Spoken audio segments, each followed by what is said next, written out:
One of my most beloved indie franchises received a physical release. Today, let's unbox Shantae and the Pirate's Curse.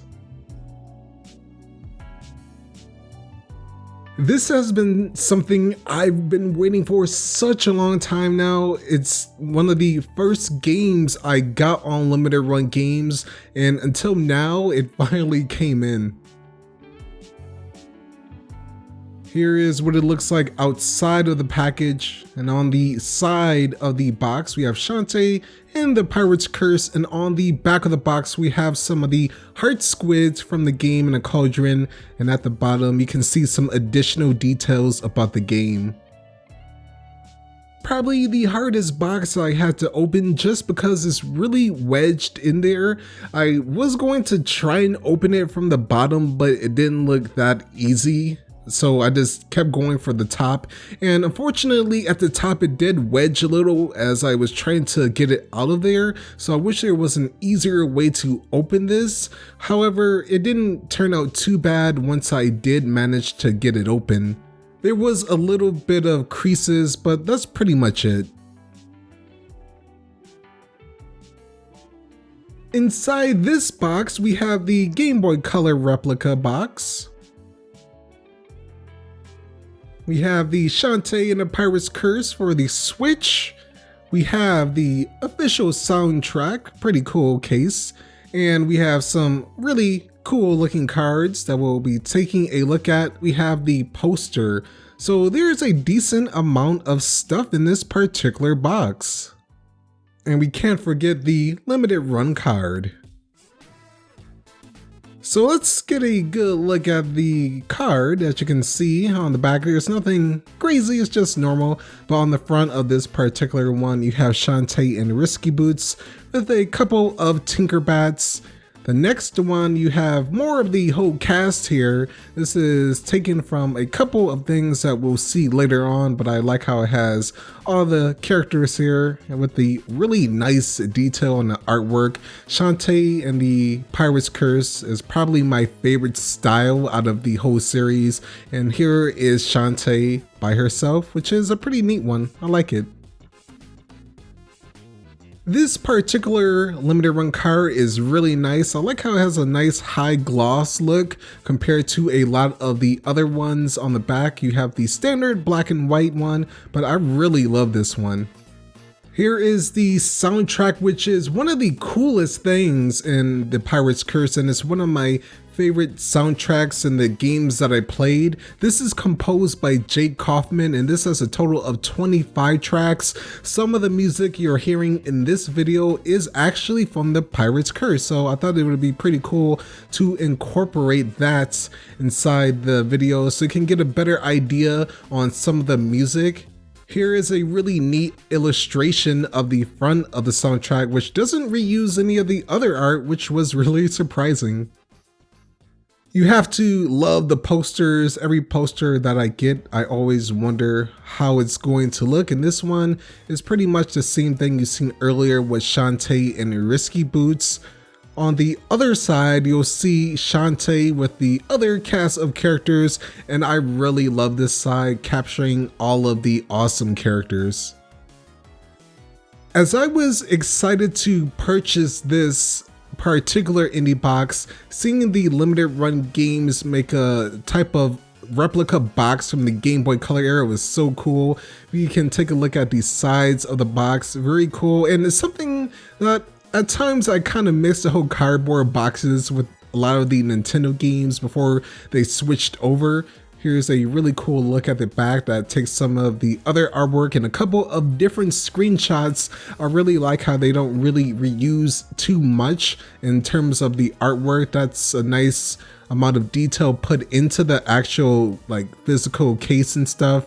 I really like how they went the extra mile to incorporate something different. So inside of this one, you get a stand. This is a purple stand with Shantae and the Pirate's Curse on the front, and on the right, you get a unfortunately non-working cartridge. So this is a declarative cartridge. On the side here, you can see it cannot be used in any system. How cool would it be if it actually was a version of that? Although I would imagine the price would be much higher if that was the case. The physical game pretty much uses the same artwork that we've seen on the poster. We have the Shantae and the Pirate's Curse with limited run. On the side, on the back, you can see they reused the poster, the fan service a little bit in this particular one. We have the information at the bottom with Wave 4 being the developers of the Shantae series. And there's a good look at the back of the box. So let's actually open this up and see inside. We have some pretty cool artwork to take a look at, a reversible cover that I always like seeing in these particular collector's editions, always probably preferring even having it the other way around, and this is no exception. Before we take a look at the artwork or the cartridge, let's take a look at the awesome instruction manual with a little cute heart squid on the back there.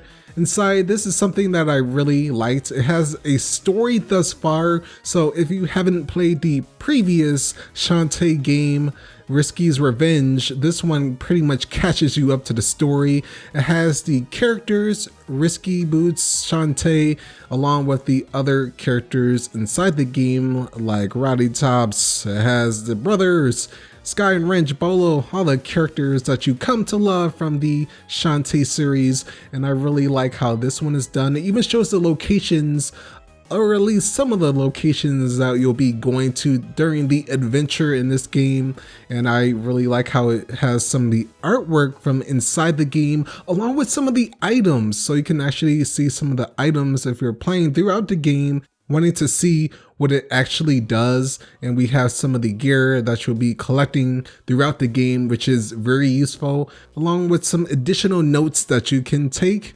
and a little cute character there as well. An awesome book. Now we have the Switch cartridge. It came in a little bit lopsided with the sticker, but I like how they used the different artwork, the map of Sequin Land on the front. That is actually something I didn't expect, and I thought they would just reuse some of the other artwork.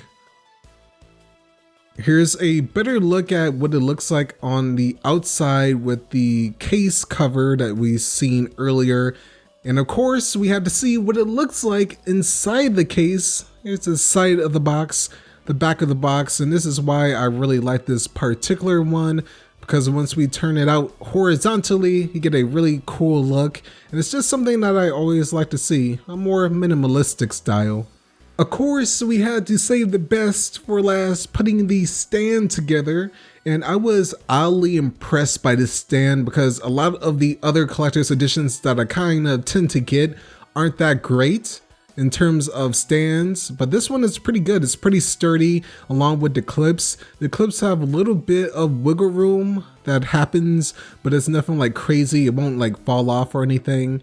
And in the end, I really like how this is, and displaying it is something that I am very happy to do, as I really want to get the original Game Boy Color, but it's so expensive these days. But here's a good look at what it looks like on the front and the back of the stand.